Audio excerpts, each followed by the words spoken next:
minutos e nós vamos conversar com o psicanalista e professor da Universidade de São Paulo, Christian Dunker. Bom dia, Christian. Bom dia, Glauco. Tudo bem? Tudo certo dentro desse contexto de pandemia, né? Obviamente, mas vamos tocando. Christian, você está lançando agora o livro A Arte da Quarentena para Principiantes, que aborda diversos aspectos da vida dos brasileiros, justamente sobre essa pandemia de Covid-19. E um dos aspectos aqui que você trata no livro, que eu estava lendo, é a respeito da necropolítica. E hoje, né, que tem a ver com essa negação, com essa minimização da seriedade da pandemia, principalmente por parte do presidente da República, Jair Bolsonaro, que acaba, como você ressalta ali, influenciando também o comportamento de massa. Mais cedo a gente conversava com a professora do Departamento de Geografia da USP, Larissa Mies Bombardi, e ela abordava que alguns aspectos que, na verdade, essa pandemia escancara as desigualdades do Brasil, como, por exemplo, o fato de estados mais afetados terem problemas crônicos de estrutura no saneamento básico, de acesso à saúde. Enfim, você acha que essa necropolítica hoje, na pandemia, ela fica escancarada? E é um Brasil também que começa a se olhar no espelho, já que a gente sabe que não é só o presidente Jair Bolsonaro que pratica essa necropolítica, mas muitos apoiadores dele concordam com essas ideias? É legal, eu acho que sim, acho que essa ideia que você colocou, né, de ser um reflexo da gente, ele é muito pertinente. Tanto um reflexo no sentido de que essa política do deixar morrer, né, para simplificar, essa política de que existem vidas que são invisíveis, vidas que a gente não precisa se ocupar do saneamento básico delas, vidas que a gente não conta nas nossas políticas de desenvolvimento e que elas estão ali, mas elas estão ali deixadas ao seu próprio processo, né, como uma forma de desocupar o território, de desincumbir o Estado, os governantes, se ocuparem daquelas vidas, né? O filósofo camaronês Mbembe mostrou como essa necropolítica ela vem de certos processos colonizatórios, né, em que regiões da África eram isoladas, eram deixadas à sua própria sorte, para que depois pudessem ser reocupadas com a chegada do branco, né, do branco europeu. Mas acho que a tua colocação ela é pertinente, porque ela ilumina assim, que o processo da Covid, ele não mostra e acentua, né, que a gente tem uma despreocupação, que não é uma despreocupação concernente aos nossos limites, é uma despreocupação que é ela mesma uma política, né, mas também mostra aquilo que seria assim, a fragilidade da nossa biopolítica também, né, de como o processo de implantação do SUS ele foi parcial, como o processo de repasse de verbas para a implantação do SUS ele foi precarizado, de como a gente não consegue se organizar para compor hoje uma fila única, de como a gente tem uma espécie de disputa narcísica inaceitável entre o presidente e os seus ministros técnicos, como ministros da Justiça, da Saúde, né? Então, é um reflexo. É um reflexo também, a gente fala nesse livro, do processo de enfrentamento da saúde mental no Brasil, né? De como esse mesmo sucateamento da saúde envolveu a saúde mental, envolveu a promoção de certas modalidades de sofrimento que agora também se tornam mais agudas em função do processo da quarentena, né? E quando você fala em modalidades de sofrimento, de novo, a gente pode fazer essa associação com a desigualdade no Brasil, né? Porque enquanto tem muitas pessoas de classe média que estão sofrendo de fato com a questão do isolamento, com o fato de você, de repente, não poder dar um abraço num parente, num familiar, num amigo, não poder tomar ali uma cervejinha com outras pessoas, existem pessoas que simplesmente não conseguem fazer o isolamento, que estão nas periferias, que estão ali tendo que sair de casa por conta da necessidade econômica, já que a gente tem aí auxílio emergencial com mais de 15 dias de atraso na segunda parcela, as pessoas simplesmente não têm como sobreviver, né, sem uma ajuda do Estado. Então são modalidades de sofrimento distintas também aqui no Brasil, né, Duncan? E acho que esse é um dos aspectos intrigantes e potencialmente interessantes da experiência sofrida e dolorosa que a gente está enfrentando, né? Ela vai mostrar que há pessoas com recursos muito diferentes, né? Que há uma distribuição desigual dos recursos para enfrentar esse inimigo comum, esse inimigo que vem da natureza, vou lembrar, né? Ele não foi criado pela China, não foi criado pelos Estados Unidos, ele não é um ser encantado que a gente precisa negar ou usar para culpar alguém pelo nosso infortúnio, né? Mas, por outro lado, há sim um potencial de equalização nesse sofrimento, né? Claro que um tem mais acesso ao respirador do que o outro, mas quando ambos perdem um pai, quando ambos perdem um filho, quando ambos se veem numa situação limite de não ter um respirador, né, o que acontece? Você tem ali um processo de equalização, né? Uma equalização diante dessa instância maior, vamos chamar assim, né, que é de um lado o vírus, do outro lado a nossa vulnerabilidade e a nossa mortalidade. Então, daí a importância de que nesse momento a gente respeite, a gente entenda que os processos de luto, eles fazem parte dessa equalização. Eles são um tratamento para a nossa dor, eles são um tratamento para o nosso sofrimento, mas eles também são um tratamento para a nossa desigualdade social. Eles são um tratamento não material, vamos dizer assim, mas eles são um tratamento que coloca todos nós diante de uma mesma experiência. Isso é muito importante para o Brasil e, infelizmente, quer dizer, e aí se torna ainda mais inaceitável que o nosso presidente não faça as exéquias. Isso é um dos deveres mais fundamentais de todos os governantes, desde o Ocidente, desde que a gente conhece o Ocidente, né? A situação de guerra, ela tem seu tempo de interrupção para que os combatentes possam enterrar os seus mortos. Mas não sei o que acontece, o nosso governo consegue assim, desfazer, rir, negar, né? Associar esse processo de negação do luto com processos anteriores de negação do luto, como a gente tem na ditadura militar.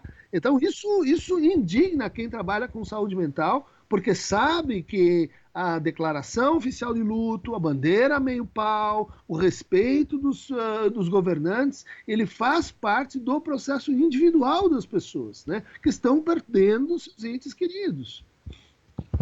Perguntar justamente isso, Cristian, porque em termos de equalização, né, da possibilidade dessa equalização poder gerar, por exemplo, uma empatia maior, inclusive daquela parcela um pouco mais individualista do Brasil, né? A gente vê, por exemplo, a Nova Zelândia, ela conseguiu adotar uma política de confinamento, conseguiu controlar o coronavírus de forma bem sucedida, mas também um dos aspectos que chama atenção na política da Nova Zelândia é que a primeira-ministra ela dava mensagens positivas, sem tirar, obviamente, toda a importância de manter o isolamento social, o confinamento e falar da gravidade da situação, mas ela conseguia trazer ali mensagens positivas, conseguia interagir com a população. Aqui no Brasil a gente não tem isso. Então você acha que sem essa liderança política, né, mais positiva, mais adentrada ali na biopolítica, a gente tem condição de fazer essa equalização se transformar em empatia? A experiência tem potencial para isso, né? Mas a gente precisa reconhecê-la na sua justa medida e a gente precisa, de fato, disso que você está colocando, né? As nossas autoridades simbólicas, não só em nível político, mas também em nível religioso, em muitos casos, estão negando, né, os processos de luto, estão negando, inclusive, a existência da própria pandemia.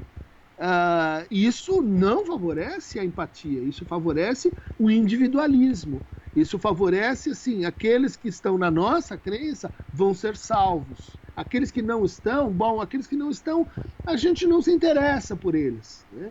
E isso é um processo, vamos dizer assim, contrário à empatia, é um processo que abre para algo que na gente, quando a gente está ferido pelo luto, é muito tentador, que é procurar culpados, que é transformar a nossa perda em raiva de alguém.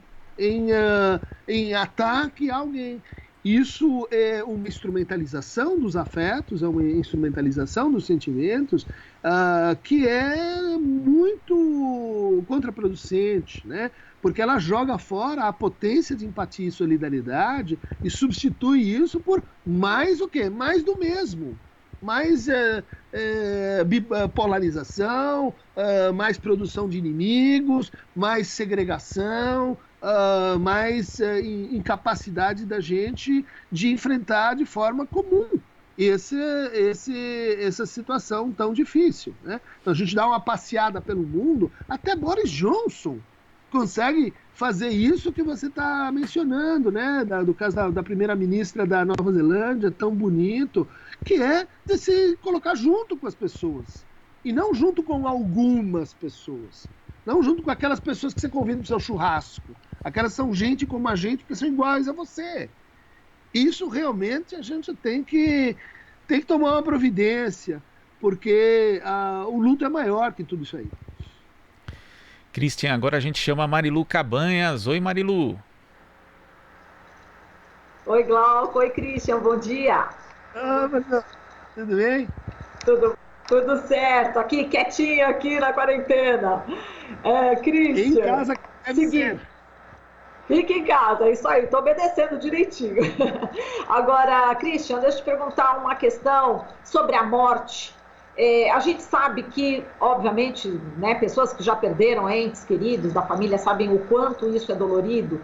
Agora, o que a gente está vendo também, né, Dunker, e a gente já viu também no sistema de saúde, onde os menos favorecidos já enfrentam isso cotidianamente, mas é que agora está sendo escancarado, está sendo uma quantidade muito maior de pessoas que vão para o hospital e elas acabam morrendo na porta, na ambulância, pode até entrar, mas também não tem o respirador. Então, como é que fica o sentimento da família que quando recebe essa notícia do ente querido que morreu, porque ele não teve o respirador, ele podia até ter tido e até morrido, mas o fato é que quando não existem todos os recursos, se fez de tudo e a pessoa morreu, é uma coisa. Agora, quando não se fez nada, a pessoa morreu, como é que fica o sentimento dos familiares diante desta realidade tão cruel?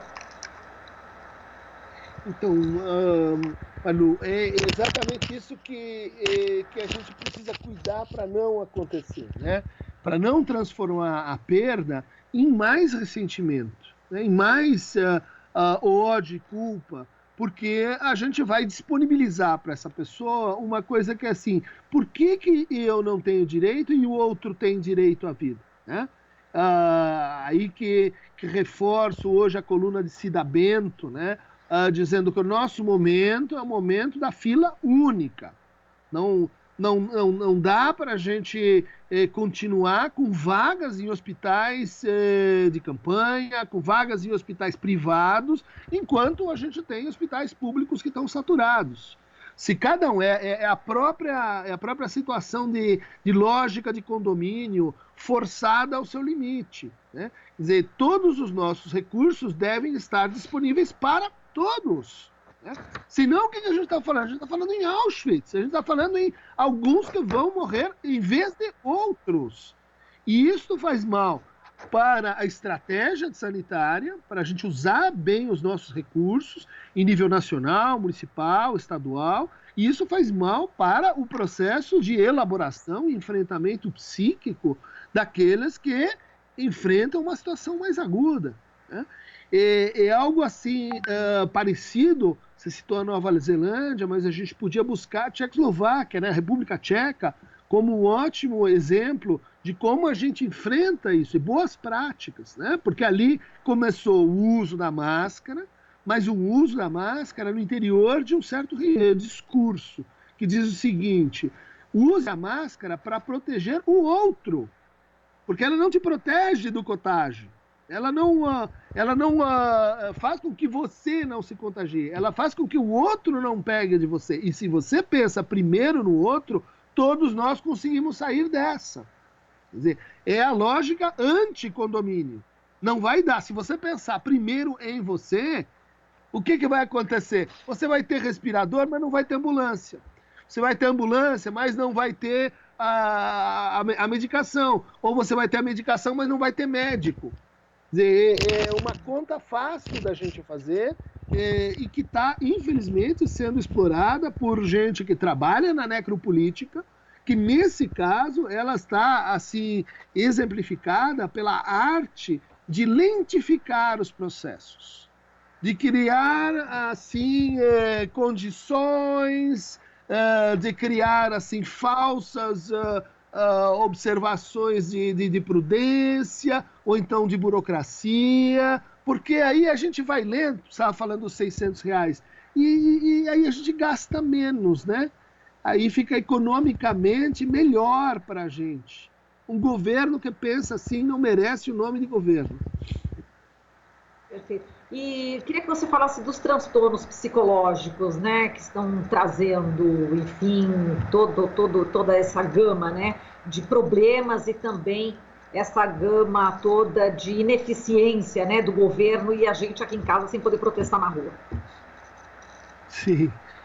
Então, aí é um tópico, né, que envolve assim uma diversidade muito maior. E também nesse ponto, acho que a gente tem algumas considerações que eu acho que vale a pena nesse livro, né? Mas também nessa coleção que a Boitempo está lançando, cujos direitos autorais e o valor das vendas vai ser destinado para ajudar aqueles que estão em maus lençóis aí durante a Covid, né? É uma coleção inteira beneficente, que tem o Agamben, que tem o Didier e tal.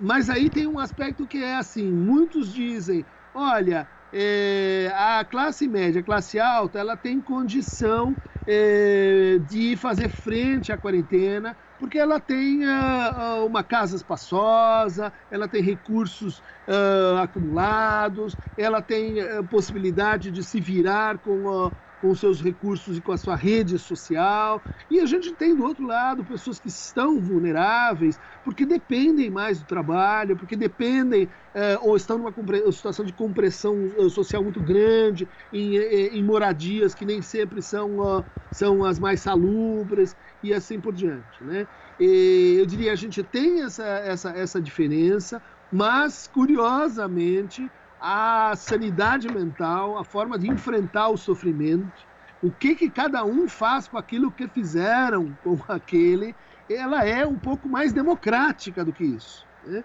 Ela é um pouco mais, pelo menos, diversa do que isso, porque a gente não deve reduzir assim o sofrimento das camadas populares. Ele é um sofrimento material, ele é um sofrimento que depende assim das contingências objetivas, e o sofrimento da classe mais elevada, esse sim é um sofrimento espiritual, esse é um sofrimento moral, esse é um sofrimento então que as pessoas fazem depressão, que fazem ansiedade. A pessoa assim mais desprotegida, mais vulnerável, ela não faz isso porque ela precisa antes satisfazer as suas necessidades materiais.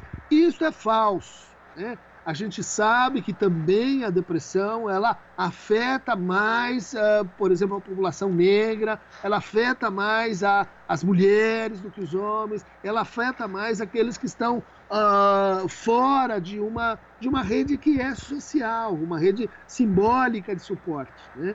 Então, o que a Covid tem trazido é um incremento de sofrimento para todo mundo.